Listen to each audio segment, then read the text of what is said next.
Hello and welcome in my YouTube channel law official. हम discuss करेंगे MCQ जो कि बेस्ड होंगे Indian partnership act of 1932। So first question है, prior to the Indian partnership act 1932 which came into force from 1 October 1932 except the section 69 which came into force from 1 October 1933. The law of partnership was provided in its mean prior to 1 October 1932 जो Indian partnership act है 1932 का, ये किस act का part हुआ करता था। सो इसमें ऑप्शंस है सेल्स ऑफ गुड 1930 या फिर इंडियन कॉन्ट्रैक्ट एक्ट ऑफ 1872 या फिर टीपीए एक्ट ऑफ 1908 या फिर इंग्लिश पार्टनरशिप एक्ट ऑफ 1819। सो इसका करेक्ट आंसर होगा इंडियन कॉन्ट्रैक्ट एक्ट 1872। देखिए, आप किसी भी क्वेश्चंस को अटैम्प्ट करने से पहले वीडियो को पॉज करेंगे, खुद पढ़ेंगे, अटैम्प्ट करेंगे कि आप उसे सॉल्व कर पाते या नहीं। अगर नहीं तो कोई बात नहीं, हम एक्सप्लेनेशन के थ्रू उसे प्रॉपरली समझेंगे ना। Unilateral dissolution of a partnership by a partner who is minority share holder is option A not permissible, option B permissible, option C permissible if minority share holder agrees, permissible if memorandum of association prescribe. देखिए, इसमें ये बोलता है कि अगर कोई partner है जिसने पार्टनरशिप में अपने कम शेयर्स को इन्वेस्ट किया है या फिर कम कैपिटल को इन्वेस्ट किया है, तो क्या वो यूनिलेटरली डिसॉल्व कर सकता है? उसको राइट है कि वो पार्टनरशिप को डिसॉल्व कर सके। So correct answer would be option B. हाँ, उसको ये राइट्स होती है कि वो डिसॉल्व कर सकता है। ये chapter 3 of Indian partnership act of 1932 में जब आप रिलेशंस ऑफ पार्टनर्स इंटर से पढ़ेंगे, उसमें यह बताया गया है कि जो पार्टनर्स होते हैं उनको इक्वल राइट्स और ड्यूटीज़ प्रोवाइडेड की जाती है by this act. An act to be called an act of the firm within the meaning of section 2A of IPA 1932 is option A every act of partner, option B only such act which give rise to a right enforceable by or against the firm, option C such act who do not give rise to enforceable by or against the firm, option D either A or B और C। देखिए, इसमें option A और B favourable है जो कि section 2A में लिखा है, बट क्योंकि ऑप्शन सी में यहाँ पे नॉट आ जाता है, तो इस केस में जो सबसे मोस्ट प्रिफर्ड ऑप्शन माना जाएगा वो ऑप्शन सी होगा, sorry option B. Any act or omission to be an act of the firm within the meaning of the section 2A of IPA 1932 must be an act of, first option है all of the partners, all the partners, second option है any of the partner, agent of the firm, और option D है either A और B और C. So इसका correct answer होगा option D, because section 2A defines an act of the firm mean any act or omission by all partners or by any partners or agent of the firm which give rise to a right enforceable by or against the firm। so इसमें option D most favourable होगा जो correct answer है। Next question, whether an act of the partner or agent can be regarded an act of the firm is, जो कोई भी act वो partner का या किसी भी एजेंट का एक्ट ऑफ द फर्म के रिगार्ड में है, ये बात डिफाइन की जाती है क्वेश्चन ऑफ फैक्ट से या क्वेश्चन ऑफ लॉ से, या फिर दोनों क्वेश्चन ऑफ फैक्ट या लॉ से, या इधर ए और सी। सो इसमें करेक्ट ऑप्शन होगा question of law, option B, because उनके जो राइट्स हैं ये सेक्शन 2A में क्लियरली मेंशन है कि एक्ट ऑफ द फर्म क्या है, तो इसे ये हो जाता है क्वेश्चन ऑफ लॉ, जिसके थ्रू डिफाइन किया जाता है act of the firm. The term business has been defined under IPA act of 1932। Option ये है सेक्शन 2A, मतलब जो बिजनेस टर्म है वो कहाँ पे डिफाइन है, सेक्शन 2A, ऑप्शन बी है सेक्शन 2B, या ऑप्शन सी है सेक्शन 2D, या फिर ऑप्शन 2E। देखिए इसका जो करेक्ट ऑप्शन है 2B। इसको आप याद रखने के लिए एक निमोनिक्स है, जो देखिए बिजनेस का जो पहला वर्ड है बी, और जो सेक्शन 2B है वो भी बी से ही स्टार्ट होता है।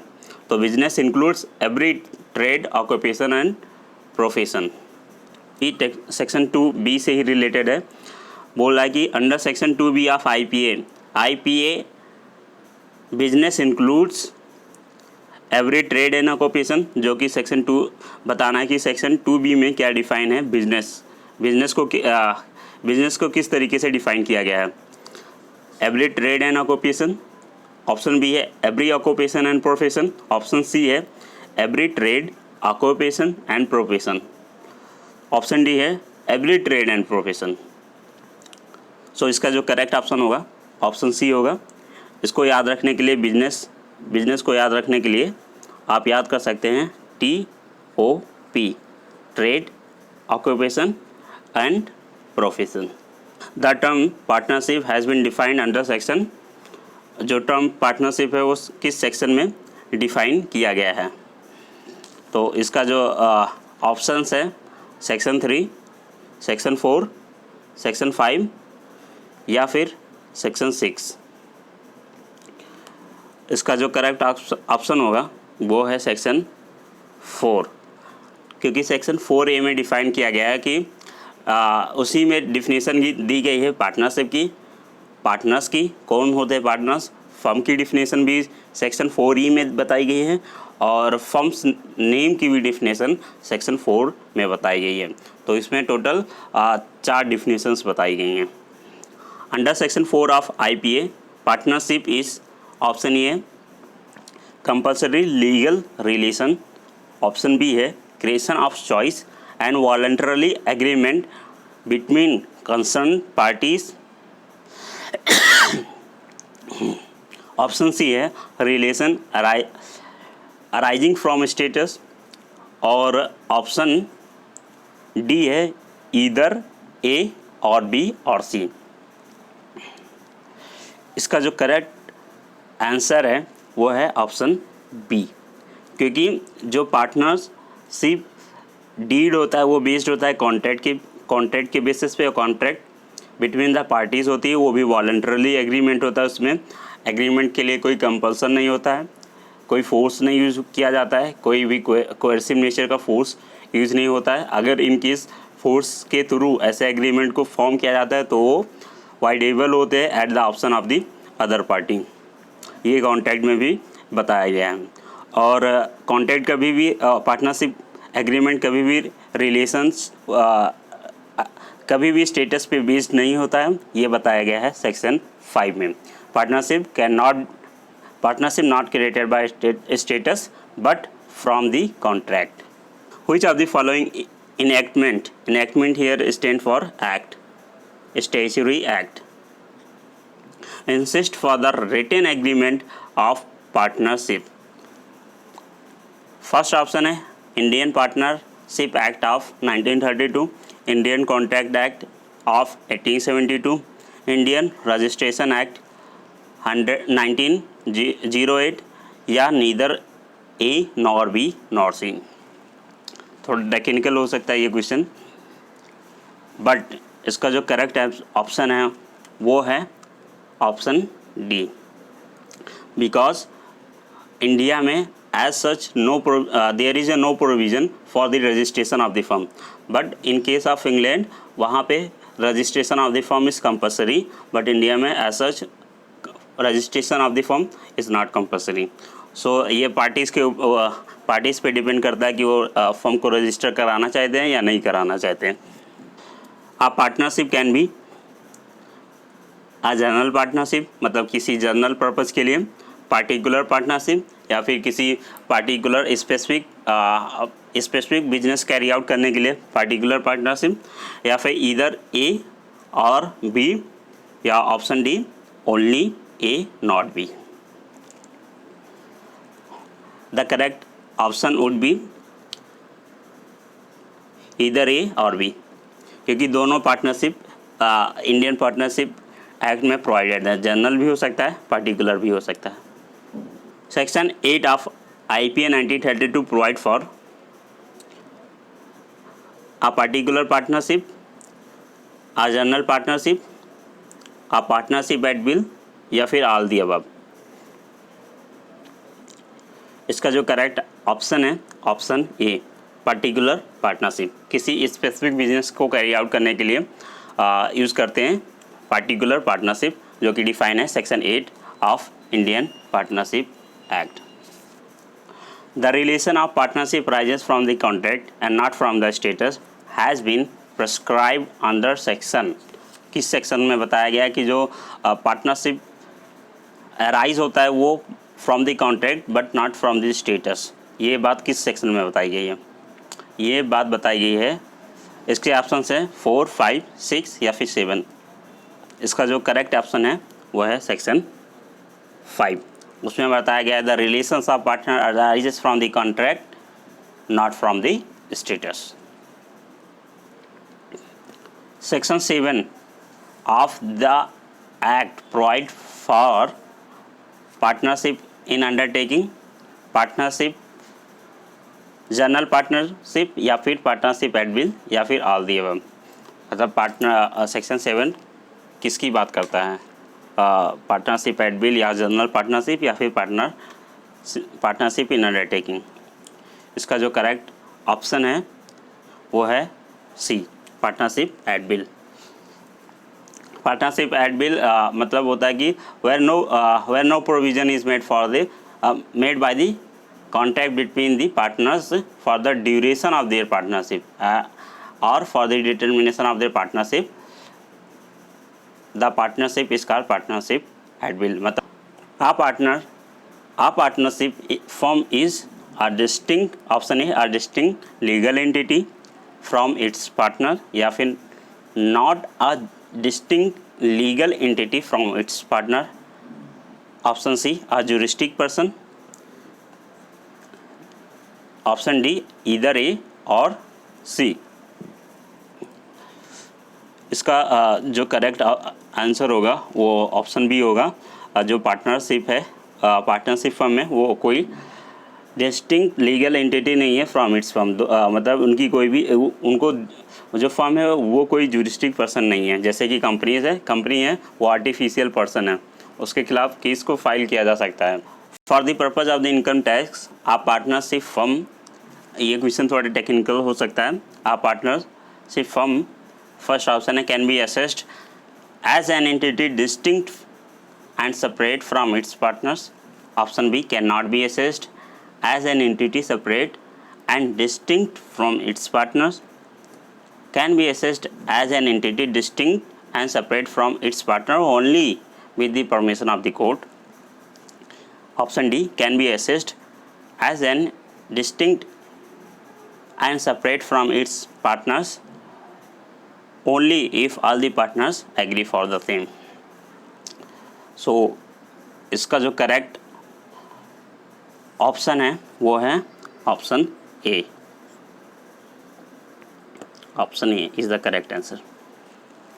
A partner can not be constituted by, मतलब कौन से ऐसे दो लोग हैं जो पार्टनरशिप नहीं बना सकते हैं? तो दो इंडिविजुअल्स, या फिर दो HUF, मतलब कि 2 हिंदू जॉइंट फैमिलीज, या फिर बोथ A एंड B, या फिर नीदर A और B। इसका जो करेक्ट आंसर होगा वो ऑप्शन बी होगा, 2 हिंदू जॉइंट फैमिलीज, जो कि प्रोवाइडेड है सेक्शन 5 में, जो बताता है कि partnership is not created by status but from the contract. इसमें दो लोगों का एग्जांपल दिया गया है, एक Burmese Buddhist husband and wife का, दूसरा है 2 हिंदू जॉइंट फैमिलीज का। The historic case lying down the test of the determining the existence of partnership is, first option is Grace versus Smith, Waugh versus Carver, Boldrem versus Peel, Cox versus Hickman. So ये बहुत ही मतलब historic case है। सबसे पहले case जो confront होता है इस एक्ट में यही है, कॉक्स वर्सेस हिकमैन। इसमें ये भी बताया गया था कि the essence of the partnership, the essence of the partnership is agreement between partners. जो उनके बीच में एग्रीमेंट होता है वही मोस्ट इम्पॉर्टेंट पार्ट होता है किसी भी पार्टनरशिप का या फर्म का। For the mode of determining the existence of the partner has been laid down in section option A 6 या 5 या 9 या 10। सो इसका जो करेक्ट ऑप्शन है वो है सेक्शन 6। उसमें उसी में बताया गया है कि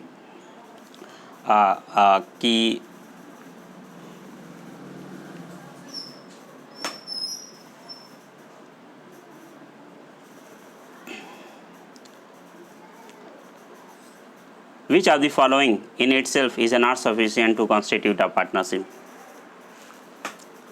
So first is the sharing of the profit by the person having a joint or common interest. Second option है the receipt by a person of a share of a profit. और third option है the receipt by a person of the payment varying with the profit and by the business, या फिर all of these। यहाँ पे not use किया गया है, इसको थोड़ा ध्यान से पढ़ना। सो इसका जो करेक्ट ऑप्शन है वह है ऑल ऑफ दिस। ये डिफाइन किया गया है mode of determining existence of the partnership, जिसका एक्सप्लेनेशन 2 से ये क्वेश्चन रिलेटेड है। इसमें जो करेक्ट ऑप्शन होगा ऑप्शन डी होगा। Next question, which of the following is a valid partnership, मतलब कौन सा पार्टनरशिप वैलिड होगा। इन ये जो ऑप्शंस दिए गए हैं, पहला ऑप्शन है पार्टनरशिप बिटवीन 2 फर्म, या फिर partnership between 1 firm and an individual, partnership between individual member, this is not metal, this is member of 1 firm and individual member of another firm. So इसका जो या फिर डी है neither A nor B nor C. इसका जो correct option होगा वो होगा ऑप्शन सी। इसका मतलब है कि अगर 2 फर्म हैं, फर्म ए है और फर्म बी है, दोनों फर्म ए और firm B according to provisions partnership में नहीं इंटर कर सकते हैं, दूसरा फर्म नहीं बना सकते हैं फर्म ए और फर्म बी मिलके, बट फर्म ए का एक मेंबर और फर्म बी का एक मेंबर मिलके एक दूसरा पार्टनरशिप बना सकते हैं, क्रिएट कर सकते हैं फॉर कोई अपना दूसरी फर्म को इस्टेब्लिश करने के लिए। A partnership firm is entitled to enter into partnership with, इसमें पूछा गया है एक पार्टनरशिप फर्म किसके साथ एक नया पार्टनरशिप फर्म बना सकता है। ऑप्शन ए है एक दूसरे फर्म के साथ, ऑप्शन बी है एक हिंदू अनडिवाइडेड फैमिली या फिर जॉइंट फैमिली भी उसे बोलते हैं, या फिर एक इंडिविजुअल के साथ, या फिर ऑप्शन है डी है neither A nor B nor C. So इसका जो करेक्ट ऑप्शन होगा वो होगा ऑप्शन डी। जो फर्म है, ये जो फर्म है इन पार्टिकुलर ना तो वो फर्म के साथ इस्टेब्लिश कर सकती है क्योंकि वो itself firm is a not a juristic person, या फिर आर्टिफिशियल पर्सन, यहाँ पे एचयूएफ इसके साथ भी नहीं कर सकती है क्योंकि both firm and the HUF are not a juristic person और legal entity. Individual is legal entity but इसके साथ नहीं इंटर कर सकती क्योंकि firm itself is a not a juristic person. So the correct option would be option D. हम देखेंगे कि कौन कौन पार्टनरशिप में इंटर कर सकते हैं, मतलब कौन से 2 लोग पार्टनरशिप बना सकते हैं। Can 2 dash form a partnership, क्या दो कंपनीज मिलके पार्टनरशिप बना सकती हैं, एक नया पार्टनरशिप या नया फर्म बना सकती हैं? तो इसका ऑप्शन है आंसर है यस, क्योंकि जो कंपनीज़ हैं वो इटसेल्फ इज़ आर्टिफिशियल पर्सन, जो कि डिफाइन है इंडियन कंपनीज एक्ट में। जो दूसरा है, क्या दो अनडिवाइडेड हिंदू फैमिलीज़ मिलके एक पार्टनरशिप बना सकती हैं? सो इसका जो आंसर होगा नहीं। क्यों? क्योंकि यहाँ पे जो रीजन है, पहली बात ये itself HUF is not a juristic person या legal entity, but these HUF are created from the status. अच्छा, थर्ड देखते हैं, क्या एक माइनर और एक फर्म मिलके नया फर्म बना सकते हैं या पार्टनरशिप बना सकते हैं? तो मतलब लिटरली तो नहीं बना सकते हैं, बट एक फर्म में एक माइनर को एडमिट किया जा सकता है with the consent of the all other the partners for the benefit of the partners. तो यहाँ पे जो आंसर होगा वो नहीं, नो होगा। क्या दो फर्म मिलके, हमने पहले भी डिस्कस किया इस क्वेश्चन को, दो फर्म मिलके, जैसे मान लीजिए फर्म ए है और फर्म बी है, ये मिलके दोनों मिलके एक नया फर्म बना सकती हैं, फर्म सी बना सकती हैं? सो इसका आंसर होगा नहीं। क्यों? क्योंकि ये itself it's a not a juristic person, not a legal entity, not a legal entity. Can a company and HUF make a partnership? यहाँ पे कंपनी है वो लीगल आर्टिफिशियल पर्सन है, but HUF is a not artificial person, so the answer would be no. देखिए, partnership को to come into existence, जो सबसे important बात है, दोनों पार्टीज़ का कॉम्पिटेंट होना plus as a legal entity होना मोस्ट इम्पॉर्टेंट हो जाता है। अच्छा, 6 देखते हैं, क्या एक फर्म और एक इंडिविजुअल मिलके एक नया, मान लीजिए फर्म ए है और मिस्टर डी हैं, क्या ये दोनों मिलके फर्म F बना सकते हैं? So the answer would be no, क्योंकि यहाँ पे firm itself is not a legal entity, although जो इंडिविजुअल पर्सन है वो लीगल एंटिटी है, बट नहीं कर सकते हैं क्योंकि यहाँ पे फर्म लीगल एंटिटी नहीं है। क्या एक माइनर और एक इंडिविजुअल? इसका तो पहले ही नो हो जाएगा। देखिए, mutual agency among the partner is option A, test of determining the existence of the partnership, option B, a legal incidence of the partnership, option C, both A or B, A and B, option D, neither A nor B। So mutual agency है वो option, इसका जो correct option होगा वो होगा ये। हाँ, ये डिटरमाइन करता है partnership among the existence of the partnership among the partners. यही सारे फैक्ट को कोर्ट में लिए जाते हैं to determine the existence of the partners in case of conflict. A Hindu undivided family is entitled to enter into a agreement with another HUF या फिर another partnership firm, an individual या फिर neither A nor B और nor C। सो इसका जो correct answer होगा वो होगा ऑप्शन डी। देखिए, हमने इसको प्रीवियस स्लाइड में डिस्कस किया है, क्या एक HUF दूसरे HUF के साथ मिलकर एक नया पार्टनरशिप बना सकता है? नहीं बना सकता। क्यों? क्योंकि both are the not a legal entity. या फिर एक HUF दूसरे पार्टनरशिप के साथ दूसरे पार्टनरशिप फर्म के साथ मिलकर बना सकता है? नहीं बना सकता। Both are not a legal entity. एक इंडिविजुअल के साथ, although individual is a legal entity, but HUF is a not a legal entity, and this is HUF is not created out of contract, but it arises from the status. That's why a HUF and an individual cannot create a firm. So option D would be the correct answer.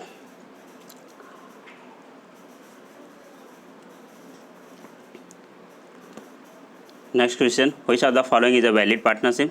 Partnership between Karta of joint family in his representative capacity and individual co-partner of the same family.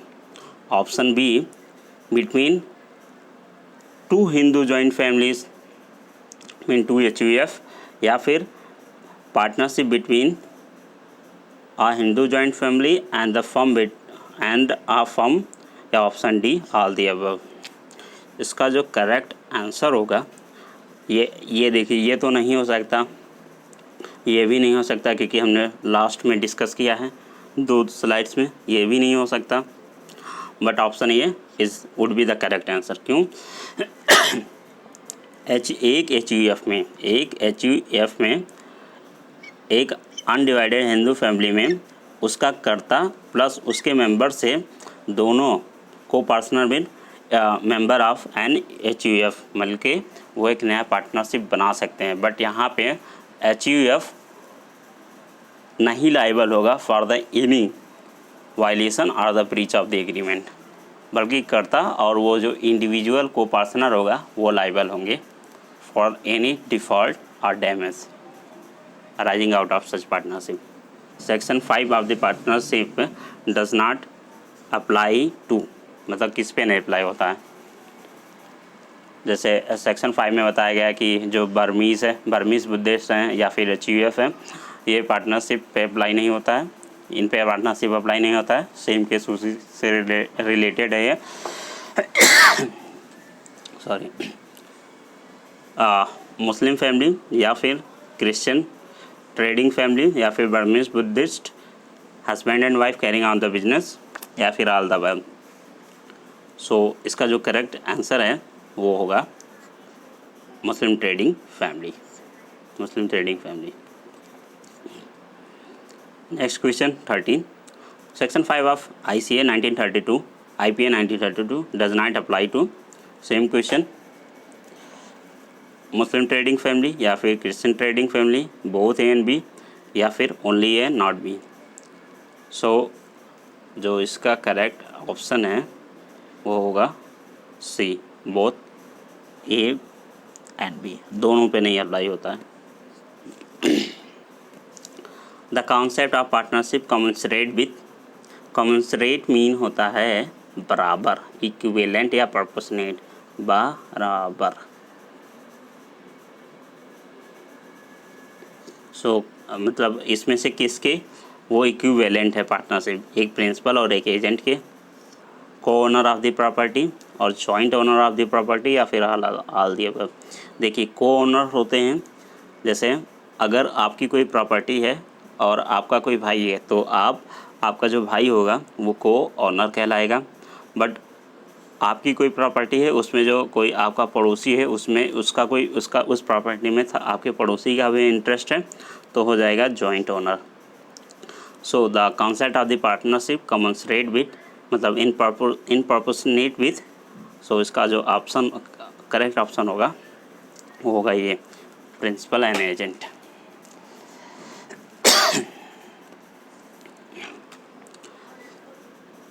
A right to participate in profit, although a strong but not conclusive test of the partnership, it was held in option A है Tellis versus Saldanha, whatever the spelling is। Second option है Cox versus Hickman. Third option है आरी सेंटॉन iron company, या फिर grace versus Smith. सो इसका जो correct option होगा वो होगा historic case of the Indian partnership act of 1932, that is Cox versus Hickman. हमने इस केस को पहले भी डिस्कस किया है। Which of the following is not essential requisite for the creating of the partnership as per section 4, मतलब कौन सा ऐसे इन चार ऑप्शन में से कौन सा ऐसा ऑप्शन है जो ज़रूरी नहीं है for the creation of the partnership जो बताया गया है सेक्शन 4 के अंदर। So sharing an agreement to carry out business, या फिर शेयरिंग ऑफ द प्रॉफिट, या फिर शेयरिंग ऑफ द लॉस, या फिर business to be carried by all or any of them acting for all. जिन लोगों ने सेक्शन 4 अच्छे से पढ़ा होगा वो क्लियरली इसको कर सकते हैं। उसमें ये भी मेंशन है प्रॉफिट एग्रीमेंट होना चाहिए, साथ में शेयरिंग ऑफ द प्रॉफिट होना चाहिए, ये भी बात की गई है। और ये भी बात की गई है कि जो बिजनेस हो या तो सारे पार्टनर्स कैरी करें या फिर कोई एक पार्टनर कैरी करे जो एक्ट करेगा सारे पार्टनर्स के लिए, but sharing of the loss ostensibly clearly नहीं मेंशन है, तो ऑप्शन सी होगा। Next question, a person who lends money to a person or a firm engaged in a business and has agreed to take up proportions of profits of business in addition to or in lieu of his interest does not by the reason alone become a partner in the business has been laid down in sorry ये बात किस case में लिखी गई है? So option A है Bradley versus consolidated bank, या फिर जेन्स वर्सेस वाइट बियर्ड, या फिर मार्कोनिस वायरलेस टेलीग्राफ न्यूमैन, या फिर price versus groom. So the correct option is option ए। इस केस में बताया गया है कि अगर कोई पर्सन किसी को